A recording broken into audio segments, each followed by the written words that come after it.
My name is Tim Ruswick, and today we're going to talk about the fun subject of how long should a video game take to make. There's been a lot of discussion about this in the AAA market because they're taking less time to make AAA games. They're shipping stuff before it's ready. They're pushing it out, and then they're pushing day one updates and continually updating. A lot of AAA companies are pushing half-finished games.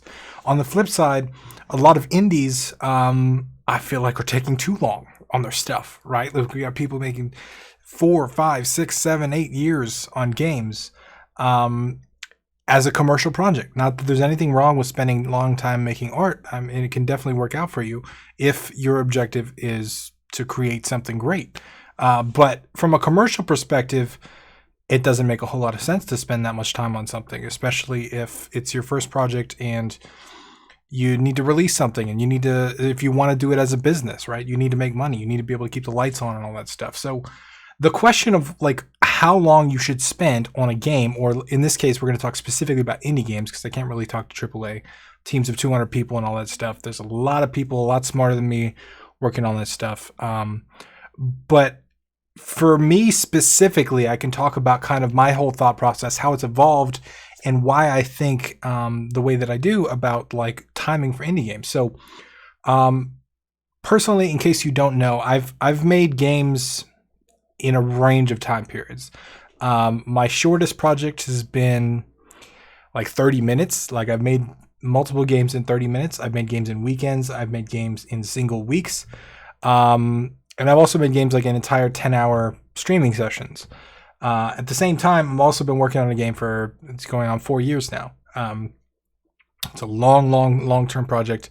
It was one of the first projects that I started. I've made a bunch of games since. So having done all of that and kind of worked through that, I will tell you that I don't personally feel like spending this much time on a game is worth it. From an artistic perspective or from a commercial perspective. I think from an artistic perspective, you start to lose clarity. You start to lose objectivity. You lose motivation. You lose a lot of things when you're working solo for this long. And I don't think that it's necessarily a good thing. Now, if you have a team, I think it could maybe make sense for you, right? The great thing about a team is that everybody's at a different point in their high-low cycle, right? So when you're low, they might be high. When they're high, you might be low. And you can kind of balance each other out. You can feed off of each other's energy. So you can kind of keep going for a little bit longer. Now, I will say why you make games matter. And I've made a couple of videos on this subject. But the reason that you make games is really going to determine your answer to this question. Because if you make games for fun, it ultimately really doesn't matter how long you take. If it stops being fun, you stop making games. Because that's the reason you made games. But if you make games for money, I feel like there's an argument to be said on what the appropriate time is to spend on a project. And I think the ideal time to spend on a project, if you're in this as a business, if you're in this to make money, would be a cost-benefit analysis of what you're building. So if you break down a projection of what an average indie game makes on Steam or something like that, you can kind of work backwards and say, okay, if on average that's what I'm going to make, then how long can I spend on this project to be profitable still? And I think based on the data that I've seen, I believe on average Steam games make between 5 and 10 grand over their first year. So that's not saying that your game is going to make that much. There are some games that make nothing. There are some games that make hundreds of thousands of dollars. But the average tends to be in that regard. And more Steam games are coming out every day. And we don't have up-to-date Steam data, right? Because Steam stopped sharing their data with Steam Spy earlier this year. So we don't actually know what those numbers are.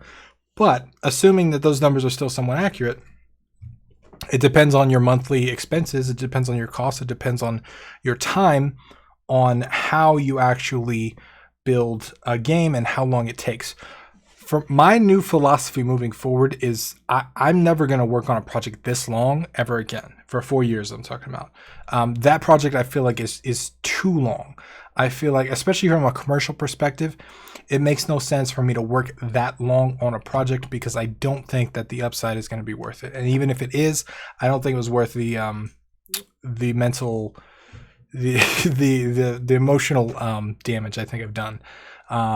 But that being said, I personally, after Philophobia, after my 4 year long projects, I'm gonna try a series of probably 3 to 6 month games because I feel like that's the best place for me personally to build a game, be able to publish something that I think is worth it, that I think is good and polished and playable, and at the same time have minimal investment so that even a minimal return can still be profitable.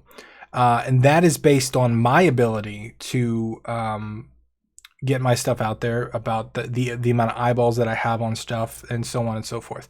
It might be different for you if you don't have an audience, if you don't have the ability to market stuff. It might be different based on the types of games that you make.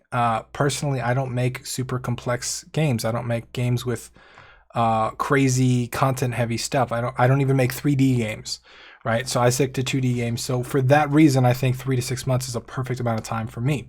All that stuff is worth taking into account, right? Like how long it's going to take to build all your art assets, and whether you're 3D or 2D, whether you're doing all the stuff yourself, whether you're not, whether the climate has changed a lot in the market, whether you want to spend that amount of time.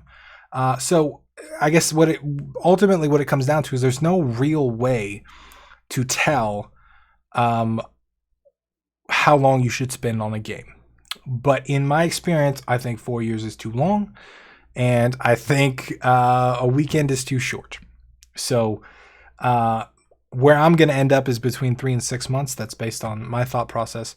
But I think that it's worth taking into account why you make games. Because if you make games just for fun, stop making games when it's fun. If you make games because you want to, have people play them and see the look on their face, then figure out the cost-benefit analysis for that. How much time is that worth to you? How much effort is that worth to you?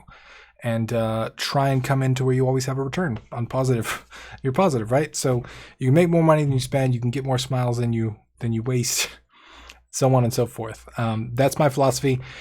I am going to look into this a little bit more. I'm working with some people to see if that we can figure out a way to kind of scientifically figure all this out, because I know there's a lot of people that want to know this stuff, myself included, and there's got to be a way to get data on something. I'm not sure we'll be able to get data on everything, but I am really, really interested in pursuing how, from a number perspective, how much we can push statistical analysis into the world of art, because I think it's possible.